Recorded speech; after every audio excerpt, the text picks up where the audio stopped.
I can see it the way you respond to my kiss, the way your body reacts when I'm kissing you, and this is not pambabastos sa sinasabi mo. Hindi ako makapaniwala sa mga sinasabi niya sa akin. Nilalabanan ko ang mga titig ng kulay berde niyang mga mata. Hindi totoo yan. Nagkakamali ka ng iniisip mo, Mondragon. Nakita kong napangisi siya. Why can't you admit it? You are afraid to admit it, right? That you are attracted to me and I am attracted to you too? We are both attracted to each other. Alam natin yan pareho. Kaya huwag ka nang magbangmaangan pa, Beauty. Gusto ko siyang pagsasampalin. Pagkatapos niya akong insultuhin, bastusin at pagbantaan ang buhay ng kapatid ko. Pagkatapos niyang sabihin na gamit lang ako na pagkatapos pakinabangan ay magiging walang silbi ang buhay naming dalawa ng kapatid ko. Sasabihin niya attracted kami sa isa't isa? Nahihibang na siya. Hindi totoo yan. Hindi totoo yan dahil mas pipiliin ko pang mahulog kay Val kaysa sa isang taong katulad mo. Napalitan ng kadiliman ang kulay berde niyang mga mata at para niya na akong dudurugin dahil sa mga sinabi ko. Mabilis niya akong binitawan at nakita ko kung paano gumalaw ang panga niya. Really, huh? Let's see kung may papanalo ka ng Val mo. I will wait for that. Gusto ko nang makita kung paano kanya makukuha sa mga palad ko, Sandoval. Mabilis siyang tumango at pabagsak na isinara ang pinto. Agad akong napayuko at napahikbi. Hindi totoo yon. I am not attracted to him. No! Hindi pwede at hindi mangyayari yon. Parang may tumutusok sa dibdib ko dahil sa sakit na nararamdaman ko ngayon. Bakit nasasaktan ako ng ganito? Wala naman akong naramdamang kakaiba para sa kanya. Bakit parang pinipiga ako sa dibdib? Hindi ako magkakagusto sa demonyong katulad niya. Alam ko yon sa sarili ko. Dahil kahit siyang sabi niya sa akin, isa lamang akong hamak na katulong. Isang bagay na gagamitin at itatapon kapag tapos ng pakinabangan.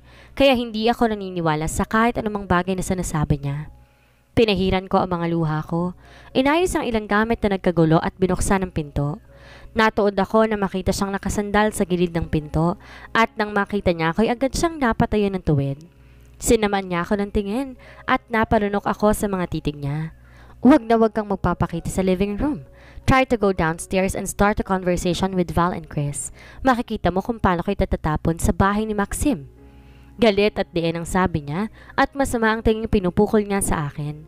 Maya-maya inirapan niya ako at padabog na umalis at dun sa dumaan sa kabilang hagdan, pababa sa living room. Napabuntong hininga ako at napasabunot sa sarili ko. Naiinis ako sa kanya.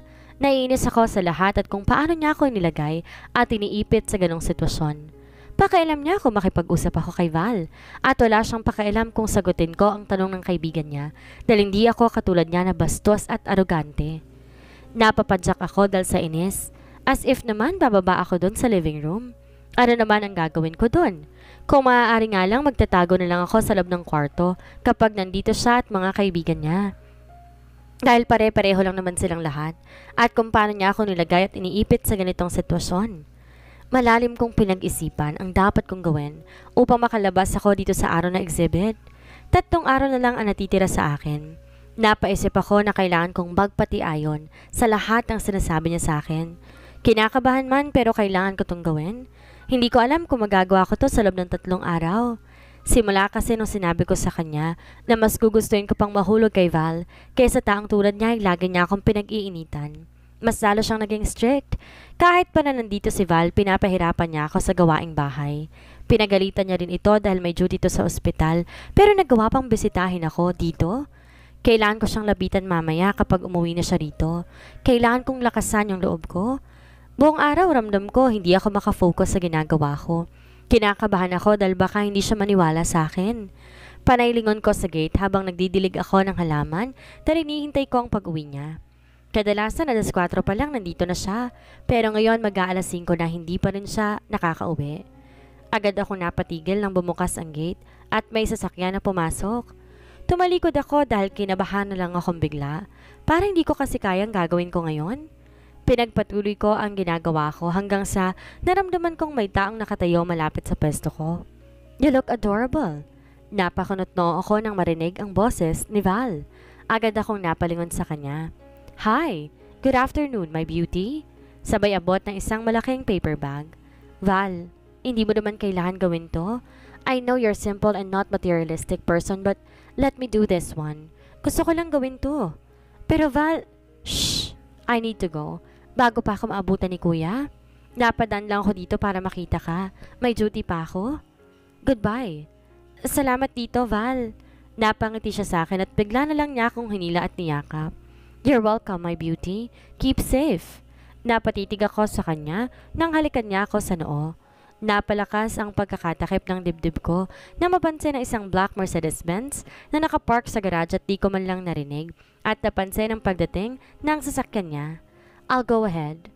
Napatango ako sa kanya at sakto, paglabas si Sir Hendrik sa kotse, ganun din ang paglalakad ni Val pabalik ng kotse niya. Kaya, nagkasalubong silang dalawa. Saglit silang nag-usap at sabay pa silang napatingin sa akin. Tinapik siya ni Val sa balikat bago to pumasok ng kotse niya. Agad akong napayoko na makita kung gaano kasama ang tinging pinupukol niya sa akin. Napabuga ako ng hangin nang umalis siya at pumasok ng bahay. Agad din akong pumasok dahil kailangan kong sabihin sa kanya ang dapat kong sabihin. Nagulantang ako ng pagbukas ko ng pinto, nakatayo lang siya ilang dangkalang layo. Napatingin siya sa bitbit kong paper bag at napairap sa akin. Wala ako nagawa nung agad siyang tumalikod. Sir, don't talk to me, Sandoval. Just do your job here. Wala ako nagawa nang agad siyang tumalikod. Napanganga ako nang bigla niyang sinipa ang malaking antique jar ng halaman sa gilid ng window. Nabasag ito sa sobrang lakas ng pagkakasipa niya at nagkarat ang lupa sa sahig dahil totoong halaman ang nakatinim dito. Clean that! Ito pa! Napatili ako at nabitawan ko ang paper bag dahil sa gulat nang itulak niya ang may kalakihang aquarium na nakadisplay sa gilid ng isang couch. Nanlaki ang mata ko dahil nakita ko kung paano nabasag ito nang bumagsak ito sa sahig. Agad na nagkagulo sa sahig ang samot-saring kulay ng mga hybrid fish, pati ang isang couch ay nabasa ng tubig. Matalim niya akong tinitigan ng gulat akong napalingon sa kanya. Ganyan ang mangyayari sa iyo katulad ng lintik na mga isdang yan kapag di mo sinusunod ang sinasabi ko. Katulad ng aquarium na to, Sandoval, babasagin ko ang bungo ninyong dalawa. Ni Val, kapag oras ng trabaho ay naglandian kayo sa labas, you're both still my employee at isang beses ko lang sinabi yon at hindi na dapat pang uulit. Anong hindi nyo naiintindihan sa sinabi kong huwag kayong magligawan sa pamamahay ko kapag hindi nyo day off? Dinaanan niya lang itong, shut up! Clean all this mess. Napaigtad ako sa tindi ng galit sa boses niya dahil tila tumagundong ito sa buong bahay.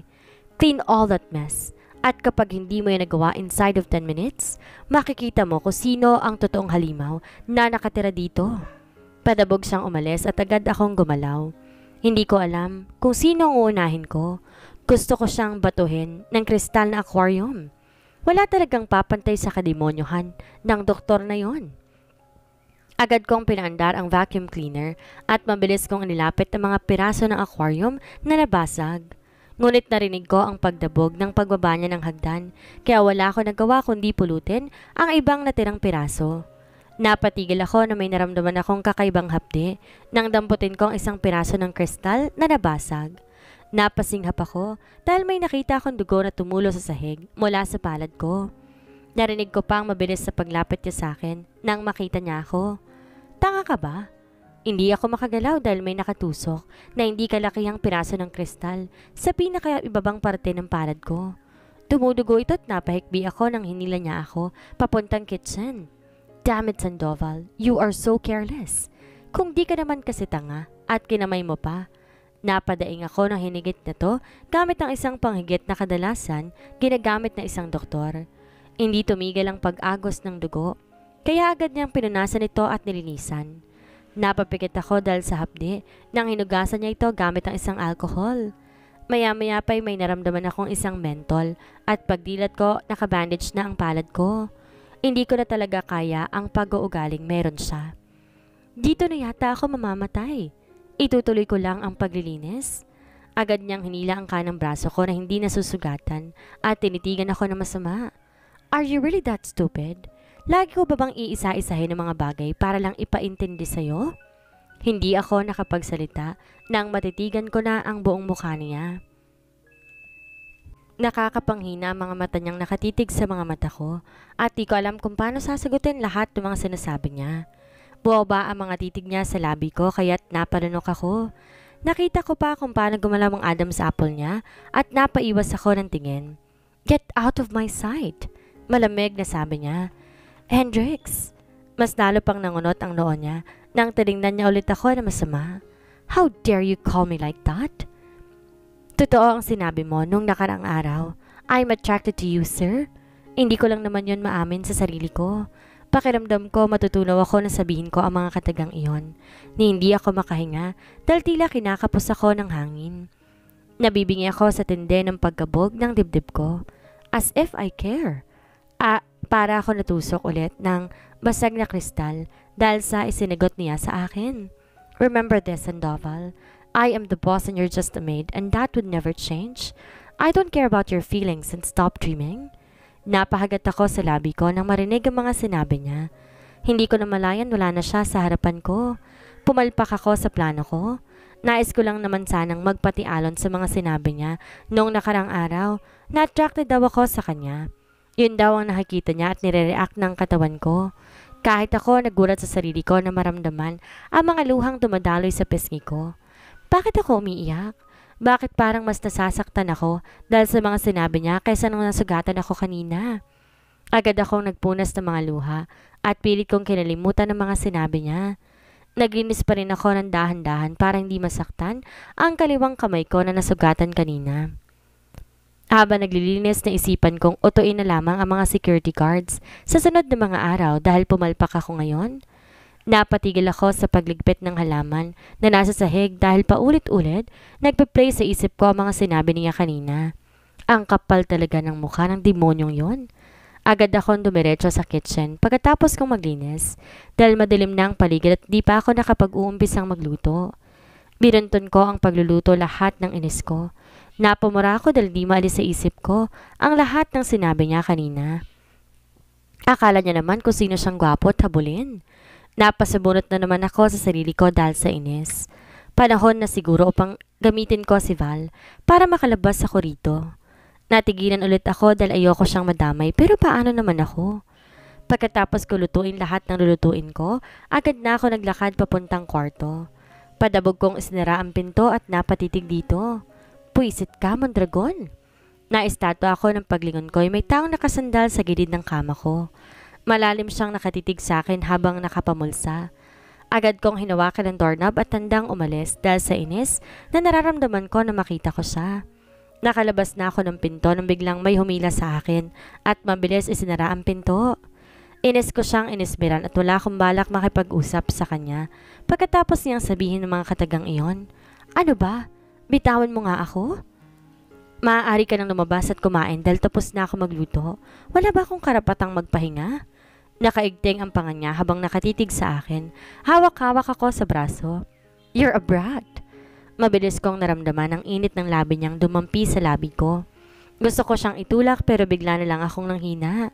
Lihim akong nananalangin na sana'y magkaroon ako ng lakas na umiwas at labanan ng init na nararamdaman ko nang mahina niyang inangkin ang mga labi ko. Maya-maya'y umakyat ang halik niya sa pisngi ko at parang hinahalungkat ang loob ng tiyan ko. Nang tumigil siya, tiningnan ako ng malalim sa mga mata. Narinig kong malalim mapagbuntong hininga niya habang kaliwang palad niya ay nasa kanang pisngi ko. Damn it, Sandoval! You are making me crazy! Mahinang bulong niya na siyang nagpakabog ng dibdib ko. Sabihin mo nga sa akin, is that true? Are you really attracted to me? Mabilis ko siyang inirapan at hindi ko na naisip ang plano ko na kunin ang loob niya dahil hindi ko pa rin makakalimutan ang sinabi niya kanina. Naiinis pa rin ako ng sobra. Hindi na. Akala mo naman kung sino kang habulin, ano? Kahit naman ikaw na lang matitirang gwapo, attractive at maapil na doktora sa mundo, hindi ko ipagsisiksikan ang sarili ko sa'yo. Nakita ko kung paano nangunot ang noo niya at napanunok ako nang marinig ang sexy na pagtawa niya.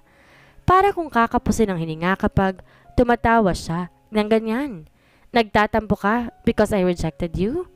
Agad ako napaiwas ng tingin dahil ngayon ko lang siya nakitang nakangiti na napakatamis. Nagiinit ang mukha ko sa mga titig niya sa akin. Tanga ka, Hana. Bakit ka kinikilig sa demonyong yan? Pinagsasabi mo dyan. Lumabas ka na, please. Matutulog na ako. Muli kong narinig ang pagtawa niya at tinalakan ako sa pisngi. Napapikit ako dahil parang hinihigop niya ang pisngi ko sa paraan ng paghalik niya. I'm sorry about that. Nainis ako ng sobra kanina. I hate what I witnessed at the garden. Hinalikan ka pa talaga niya sa noo at nagpahalik ka naman. Nagtama ang mga mata namin nang nilingon ko siya. Di pa rin tumitigil ang kamay niya na nilalaroan ng kabilang pisngi ko. Wala ka na dun, sir. Hindi mo ako pagmamayari kaya... Shut up! Just shut up, stubborn woman. Huwag mong pag-initin ang ulo ko, Hana, sinasabi ko sa'yo. Agad akong napatahimik at napatingin na lamang sa dibdib niya. Gusto ko na sana magtampo pero nakita ko ang dibdib niya. He has a broad chest na tila masarap sandalan. Narinig ko ang pagbuntong hininga niya bago ko hinalikan sa noo. Nagulat ako sa ginawa niya. Mukhang may plano siyang patayin ako ngayon sa kaba. About earlier, I did not mean to say that, baby. Naistatwa ako nang tawagin niya ako ng ganon. Parang aatakin ako sa puso. Napatingala ako sa kanya at hindi ko dapat to nararamdaman. Look, I did not mean to hurt you but please choose me. I will offer you my whole world. Piliin mo lamang ako. Paos na sabi niya at hindi ako makapaniwala sa mga salitang lumalabas sa bibig niya. Kinakabahan ako lalo dahil maraming bagay ang tumatakbo sa isipan ko. I am attracted to you too, Hana Angela Sandoval. You're always driving me crazy. I like you so much, baby. Don't ever dare to reject me dahil hindi mo alam kung anong klaseng pagpipigil ang ginawa ko para hindi ka tingnan at halikan tuwing nakikita kita. God damn it! You gave me a disease that the only cure is spring beauty? Napangangako sa muling sinalita niya. Kung may sakit lang ako sa puso, siguro kanina pa ako bumulagta rito. Totoo bang lahat ng sinasabi niya? Hindi ako makapaniwala dahil hindi ko naman akalain na gagawin niya ito. Plano ko lang naman na makiagos sa mga sinasabi niya dahil nais ko nang bawiin si Harris kay Don Emmanuel nang hindi nadadamay sa alitan nila. Ayoko lang naman mapahamak ang kapatid ko. Wala na ako may sasagot pa sa mga salitang lumalabas sa bibig niya. Hindi ko alam kung anong sasabihin ko para layo.